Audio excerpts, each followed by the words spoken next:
Hello students, good morning बेटा। जैसा कि आज मैंने ऑनलाइन क्लास में आपको एक पोएम पढ़ाई थी और पोएम का नाम था the ball poem, written by या कंपोज्ड बाय जॉन बेरीमैन। एक गेंद से रिलेटेड एक पोएम है जो कि जॉन बेरीमैन के द्वारा कंपोज की गई है। तो सबसे पहले मैं आपको ये बता दूं कि ये जो कविता है ये बहुत ही इंटरेस्टिंग पोएम है और ये एक अनुभव वाली, यानी कि मनुष्य को जीवन में अनुभव कब होता है, कैसे होता है, इसके बारे में कवि ने इस पोएम के माध्यम से बताया है। ठीक है, तो सबसे पहले मैं आपको इस राइटर के बारे में या पोएट के बारे में बता देता हूं थोड़ा सा। ये तो जॉन बेरीमैन है। इनका जन्म 25 अक्टूबर 1914 यानी कि 25 अक्टूबर 1914 को मैक अलेस्टर, ओक्लाहोमा, यानी कि जो कि यूनाइटेड स्टेट ऑफ अमेरिका में है, वहां पर इनका जन्म हुआ। He was an American poem and scholar. ये बहुत ही विद्वान कवि थे। ठीक है, he was a major figure of the 20th century American poet. 20वीं शताब्दी की जो अमेरिका की पोएट है, पोएम है, उनमें एक बड़ा नाम है जॉन बेरीमैन का। तो चलिए अब इस पोएम के बारे में आपको बता देता हूं। इन दिस पोएम, इस कविता में, For the little boy, his ball is the first thing he has ever held dear। यानी कि कवि कहता है कि ये जो छोटा सा बच्चा है जिसकी बॉल खो जाती है, उसके लिए वो बॉल ही उसका सब कुछ है। ठीक है, क्योंकि वह उससे प्रतिदिन खेलता था, तो खेलने का सबसे बड़ा साधन वो था उसका बॉल। तो जब बॉल खो जाती है तो वो लड़का कितना परेशान हो जाता है, वो दृश्य कवि ने इस कविता के माध्यम से, इस पोएम के माध्यम से आपको समझाने की कोशिश की है। ठीक है, he has never even considered the possibility that he might one day lost his ball. यानी कि उसने कभी सपने में भी ये बात सोची नहीं थी, उसने कभी कल्पना भी नहीं की थी कि जिस बॉल के द्वारा या जिस बॉल से मैं खेलता हूं पर डे, वो बॉल मुझसे कभी खो जाएगी। He realized that it was his responsibility to keep the ball safe। तब उसे पता चला कि ये उसकी एक बहुत बड़ी जिम्मेदारी थी कि वह अपनी बॉल को बिल्कुल सुरक्षित रखे। ठीक है, the boy quick realize that everything he will ever own will be his responsibility.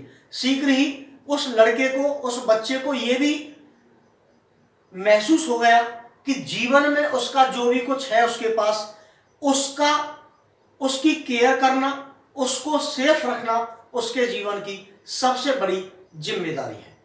तो ये जो रेस्पॉन्सिबिलिटी वर्ड आया है, इसी के द्वारा कवि यहां पर समझाना चाह रहा है कि जो आपके पास है उसको आप सुरक्षित रखिए, और क्योंकि सुरक्षित रखना आपकी जिम्मेदारी बनती है। ठीक है, इसके बाद कहता है he also realize that things will lost from time to time. यानी कि जो वस्तुएं हैं वो समय दर समय खोती रहती हैं, खराब हो जाती हैं। And money simply can not replace them all. और पैसा सब कुछ नहीं होता है, पैसे के द्वारा सेम वस्तु सेम टाइम पर परचेज नहीं की जा सकती है।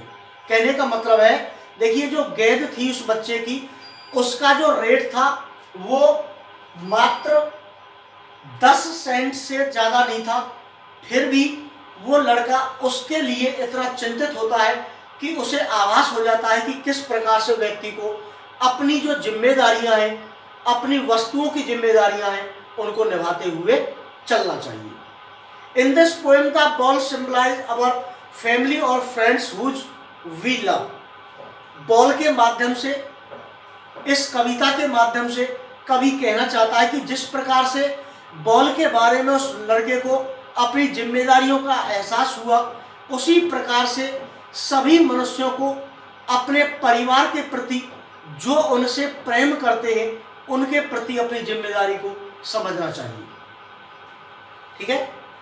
We loss and loss the ball, loss of the ball symbolize their death. और बॉल खोने का जो सिंबल है यहाँ पर, वो उनके मर जाने का एक आधार बताया है कवि ने। यानी कि जब हमें हमारी कोई सबसे प्यारी चीज खो जाती है तो हमें बहुत दुख होता है। उसी प्रकार से यदि हमारे परिवार का, हमारी फैमिली का जो व्यक्ति हमसे प्रेम करता है, यदि वो हमारे जीवन से चला जाता है या उसकी मृत्यु हो जाती है, तो वो बहुत ही बड़ा आघात मनुष्य को लगता है। एज वी ग्रो ओल्डर, जैसे जैसे हम बड़े हो जाते हैं, we will become more and more accustomed to seeing our loved ones, and we will learn how to deal with such a loss and to move on from it as well। जैसे जैसे हम बड़े होते हैं, हमें अपनी जिम्मेदारियों का एहसास होता चला जाता है और हम अपनी जिम्मेदारियों को समझते चले जाते हैं कि जो हमारे बिलोंगिंग्स हैं, हमारे रिलेटिव्स हैं, उनके प्रति हमारी क्या भावना होनी चाहिए, क्या जिम्मेदारी होनी चाहिए। ठीक है। डेथ में ग्रीव अस और cause us to feel depression. किसी व्यक्ति की मृत्यु पर हम बहुत उदास होते हैं, हम शोक की मुद्रा में चले जाते हैं, डिप्रेस हो जाते हैं, बट सूनर और लेटर, लेकिन जल्दी से या थोड़ी बाद में, we must overcome those feelings and start living our normal lifes again. उसके बाद क्या होता है, उस दुख से उबरने के बाद हम नॉर्मल हो जाते हैं और अपने जीवन को फिर से जीना स्टार्ट कर देते हैं।